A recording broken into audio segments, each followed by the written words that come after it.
Documentaries. I'm your host, Morgan Polinsky.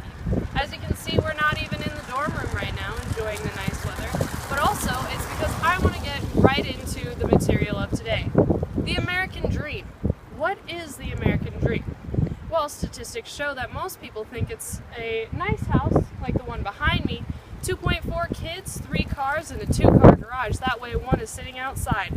But I'm on the mission to find out if that's really the American dream and if it's the modern American dream. Let's find out. When addressing my question of, is this the current American dream, I compared the novel A Raisin in the Sun by Lorraine Hansberry, which is set in 1959, to my own research from this year. To summarize the characters from the novel, this is Travis. He is a young, happy kid who just wants to see his family happy.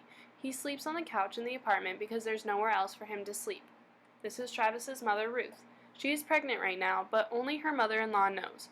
She also wants to get an abortion because the family has no room for another child. This is Ruth's husband, Walter. He just wants to make his own way in the world by purchasing a liquor store and being his own boss. He isn't happy with the way things are, and he is an alcoholic. This is Benitha. She is Walter's younger sister. She is conflicted between going to medical school and going back to her roots in Africa. Finally, this is Lena, otherwise known as Mama. She is Walter and Benitha's mother. She is a devout Christian, and she wants what is best for her family as long as they stay together. This family has suffered a great loss of Lena's husband and must now decide what to do with the $10,000 of life insurance policy money. Now that we've covered a brief overview of the characters and a very brief storyline of A Raisin in the Sun, and before we get into my research, let's take a step back to look at the history of the American Dream. According to Nicholas Kristof's article, The American Dream is Leaving America, published in the New York Times in October of last year, the American Dream can be defined as having a life better than one's parents. This can be pinpointed to education. In the mid-1800s, most American children were enrolled in free public elementary schools, but only 2% of British 14-year-olds were in school at all. European nations were excelling in higher education for the elite class, but America was the number one in mass education. This has fallen drastically as of late. From 2000 to 2014, we dropped from 2nd to 5th in the rank of countries with highest number of people with college degrees. The reason?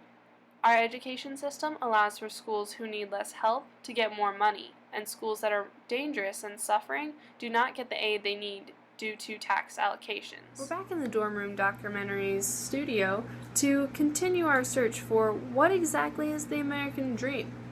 The question has been posed, is higher education the American dream now?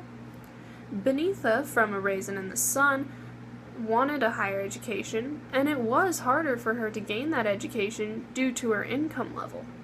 It would make sense that giving the insurance policy money to her education would allow for her to achieve the American dream. However, what about the rest of our characters? Allow me to share some of my research participants' answers to this question. What is the American dream? Is it a higher education? Or is it something more? I think it's whatever you want it to be. Just living successful and having a family and just having the job that you want, of your dreams. Freedom to live however you want.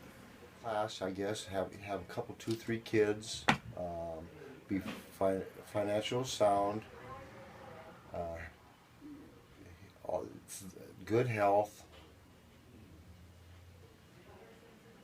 and a very, just a wonderful family oriented. It seems like we got some diverse answers there.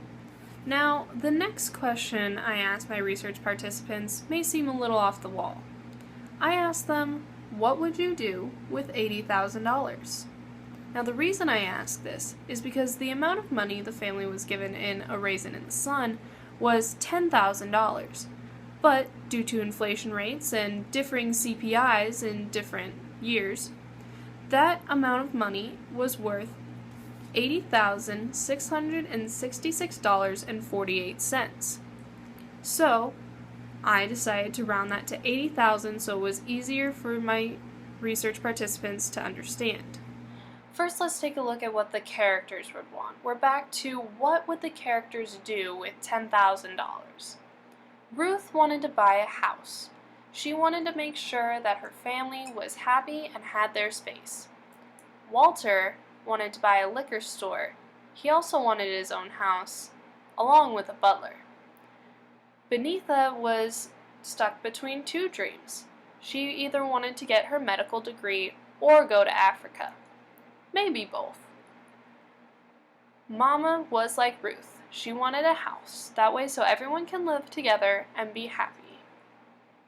It's time to check in on the participants again. Remember, instead of asking themselves what they would do with $10,000, they're asking themselves what they would do with $80,000 as individuals. A lot of vacations.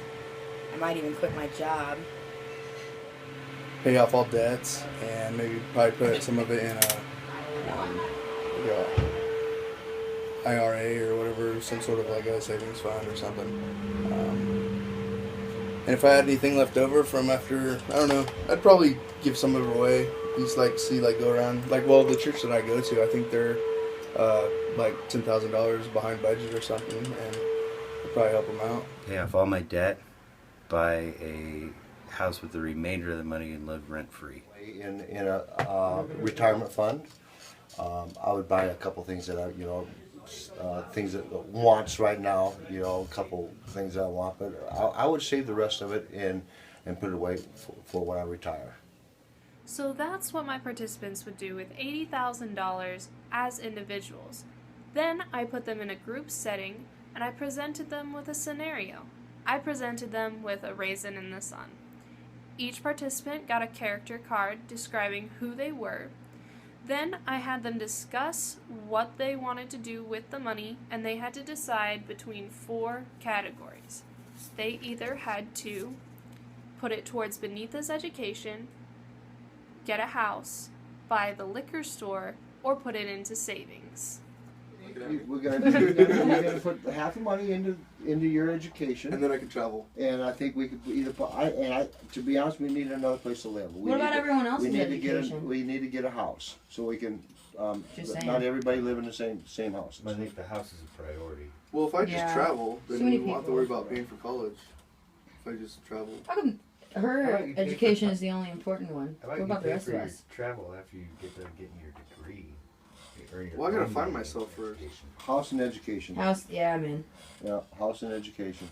Ultimately, the participants in my research did not go along with the same path that the characters from A Raisin in the Sun did. They chose their own path, which is what one participant said was a fundamental part of what is the American dream.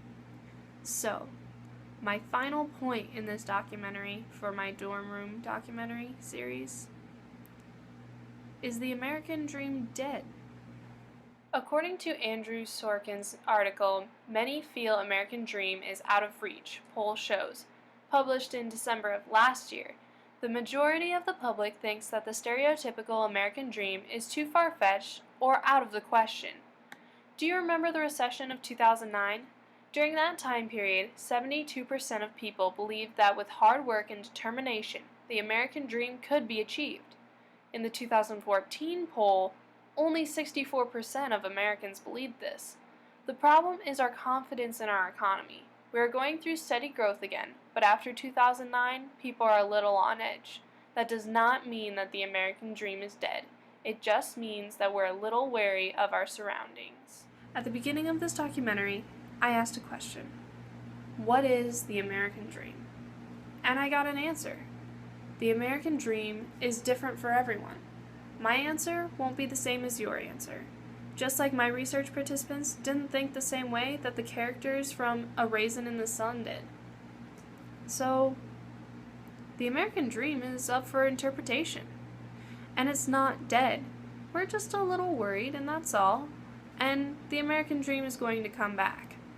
So, let's go find our own American dream. My name's Morgan Polinsky, and thank you for joining me for another dorm room documentary.